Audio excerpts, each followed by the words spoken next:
और कहानी की शुरुआत होती है इसी एक चेतावनी से। एक ऐसी चेतावनी जो रोंगटे खड़े कर दे। यहाँ रात नहीं गुजारनी, रेत में कुछ है जो रात को जागता है। सोचने वाली बात यह है कि एक बूढ़े आदमी के ये शब्द सिर्फ एक अंधविश्वास थे या आने वाले खौफनाक सच की भविष्यवाणी। तो चलिए शुरू करते हैं कहानी के पहले हिस्से से। देखते हैं कि कैसे एक मौज मस्ती से भरा रोड ट्रिप एक डरावने सपने में बदल गया। आखिर क्या था वो एक गलत फैसला? जरा सोचिए, 4 दोस्त हैं, आर्यन, कबीर, नेहा और प्रिया। गाड़ी में म्यूजिक फुल वॉल्यूम पर, सेल्फी ली जा रही हैं, हंसी मजाक चल रहा है, सब कुछ परफेक्ट लग रहा था। दिल्ली से जैसलमेर की ये ट्रिप एक परफेक्ट एडवेंचर थी। पर उन्हें बिल्कुल भी अंदाजा नहीं था कि उनका असली एडवेंचर तो अभी शुरू होने वाला था। और तभी स्क्रीन पर एक पॉपअप आता है। जीपीएस एक शॉर्टकट दिखा रहा था, एक सुनसान सा हाईवे जो पूरे 40 मिनट बचा सकता था। खाली सड़क, जल्दी पहुंचेंगे। फैसला बहुत आसान लगा। उन्होंने वो मोड़ ले लिया और बस यही उनकी सबसे बड़ी गलती थी। अब हम कहानी के उस हिस्से में हैं जहां रेगिस्तान की खामोशी टूटने वाली है। इन दोस्तों का सामना होता है एक रहस्यमयी बूढ़े आदमी से, और उसके पास हैं जिंदा बचने के लिए कुछ अजीब से लेकिन बहुत बहुत जरूरी नियम। थोड़ी ही देर आगे बढ़े थे कि सड़क ही गायब हो गई और कार के टायर, ऐसा लग रहा था जैसे किसी ने तेज धार वाली चीज से काट दिए हों। स्पेयर टायर, वो भी बेकार। अब सोचिए, वो उस वीराने में फंस चुके थे। सूरज भी तेजी से ढल रहा था और चारों तरफ बस मौत जैसा सन्नाटा और मीलों तक फैली हुई रेत। पास में ही एक उजड़ा हुआ सा गांव था। वहां उन्हें एक बूढ़ा आदमी मिला। उसने उन्हें 3 चेतावनियां दी।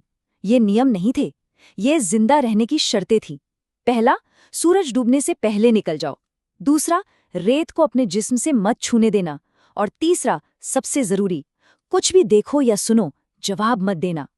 यही 3 नियम अब उनकी जिंदगी और मौत के बीच की लकीर बनने वाले थे। अंधेरा होते ही कुछ अजीब हुआ। आर्यन के फोन पर एक मैसेज आया। हैरानी की बात यह थी कि वहां नेटवर्क का एक भी सिग्नल नहीं था। मैसेज में सिर्फ 4 शब्द लिखे थे, तुम हमारे घर में हो। ये उन अनदेखी ताकतों से पहला कांटेक्ट था, और ये सिर्फ शुरुआत थी। तो अब डर सिर्फ एक एहसास नहीं रहा, वो हकीकत बन चुका था। रेगिस्तान की आत्माएं अब छिपने वाली नहीं थीं, वो सीधा हमला करने वाली थीं। और इसी हमले में इस ग्रुप को अपना पहला सबसे दर्दनाक नुकसान उठाना पड़ेगा। रात जैसे जैसे गहरी हो रही थी, खौफ बढ़ता जा रहा था। अचानक गाड़ी के चारों तरफ रेत पर अपने आप कदमों के निशान बनने लगे। फिर गाड़ी के छत पर कुछ खरोचने की आवाज आई, और तभी एक लंबी पतली सी रेत से बनी हुई आकृति आके विंडस्क्रीन से चिपक गई। उसका कोई चेहरा नहीं था, बस आंखों की जगह 2 गहरे खाली गड्ढे थे। और तभी पास के एक पुराने कुएं से एक बच्चे के रोने की आवाज आने लगी। प्रिया को लगा शायद किसी को मदद चाहिए। बाकी सबने मना किया, मत जाओ, लेकिन वो उस बूढ़े आदमी की चेतावनी भूल गई और गाड़ी से बाहर निकल गई। और इससे पहले कि कोई कुछ समझ पाता, उस कुएं से रेत के बने हाथ निकले और प्रिया को अंदर खींच लिया। बस एक पल और वो गायब हो चुकी थी। उसी खौफनाक माहौल में उन्हें हड्डियों के एक ढेर के पास से एक पुरानी डायरी मिली, पूरे 75 साल पुरानी। ये डायरी 1947 में आज़ादी के वक्त बिल्कुल इसी जगह फंसे एक परिवार की थी, और उस डायरी ने सब राज खोल दिए। ये रेत के भूत सदियों से यहाँ थे, और जो भी बदनसीब यहाँ रात को रुकने की गलती करता, वो उनका शिकार बन जाता था। तो अब कहानी सिर्फ डर से भागने की नहीं है, अब ये जिंदा रहने के लिए लड़ने की कहानी है। उन दोस्तों को उम्मीद की एक हल्की सी किरण दिखती है।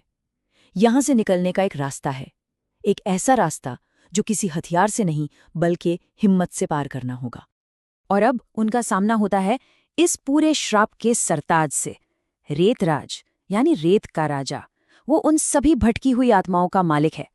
रेतराज उनके सामने एक भयानक सौदा रखता है। वो कहता है, तुम में से कोई एक हमेशा के लिए यहां रुक जाओ तो बाकी 2, और हाँ, प्रिया की आत्मा आजाद हो जाएगी।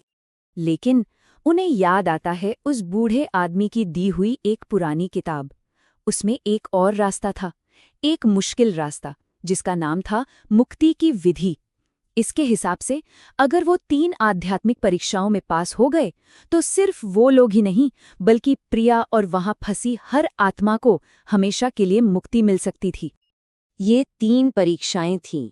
भय की परीक्षा यानी टेस्ट ऑफ फियर, लालच की परीक्षा यानी टेस्ट ऑफ ग्रीड और आखिर में मोह की परीक्षा यानी टेस्ट ऑफ अटैचमेंट। मतलब उन्हें अपने सबसे गहरे डर, सबसे बड़े लालच और सबसे प्यारे रिश्ते का सामना करना था। और अगर वो फेल हुए तो उनकी आत्मा भी हमेशा के लिए इसी रेत में कैद हो जाती। और उन्होंने सामना किया। प्रिया ने उसी कुएं में अपने किडनैप होने के डर को दोबारा महसूस किया और उसे हरा दिया। कबीर के सामने सोने और हीरो के पहाड़ पेश किए गए, उसने उस लालच को ठुकरा दिया। और नेहा के सामने उसके परिवार का एक माया जाल बनाया गया, लेकिन उसने उस मोह को तोड़कर अपने दोस्तों को चुना। तीनों ने अपनी अपनी परीक्षा पास कर ली। और इसके साथ ही कहानी अपने अंजाम तक पहुंचती है। पर सवाल ये है कि उन परीक्षाओं के बाद क्या हुआ? क्या सदियों पुराना वो श्राप सच में टूट गया? चलिए देखते हैं उस खौफनाक रात के बाद की सुबह अपने साथ क्या लेकर आई। तीनों परीक्षाएं पार करने के बाद चारों दोस्त एक साथ खड़े हुए। उन्होंने मिलकर वो आखिरी मंत्र पढ़ा जो उन सभी फंसी हुई आत्माओं को आजाद कर सकता था। उनकी आवाज एक हो गई, ओम शांति शांति शांति, जिसका मतलब है सार्वभौमिक शांति। और उस मंत्र के साथ ही एक चमत्कार हुआ। रेतराज समेत सैकड़ों आत्माएं आजाद हो गईं और आसमान की तरफ उठने लगीं। सूरज की पहली किरण के जमीन पर पड़ते ही वो 200 साल पुराना श्राप आखिरकार टूट चुका था। रेगिस्तान अब शांत था। अगली सुबह एक लोकल गाइड ने उन्हें ढूंढ निकाला और सबसे हैरानी की बात, प्रिया भी उनके साथ थी, बिल्कुल ठीक-ठाक। चारों दोस्त अब सुरक्षित थे। वो घर तो लौट आए, लेकिन वो अब पहले जैसे नहीं थे। ये एक ऐसा अनुभव था जिसने उन्हें हमेशा हमेशा के लिए बदल कर रख दिया था। तो ये कहानी अपने पीछे एक सवाल छोड़ जाती है। अक्सर हम सुनते हैं कि लोक कथाएं हमें अनजान खतरों से दूर रहने की सलाह देती हैं। लेकिन क्या हो अगर उन खतरों से लड़ने की सबसे बड़ी ताकत उनसे भागने में नहीं, बल्कि हिम्मत, एकता और दोस्ती के साथ उनका सामना करने में हो?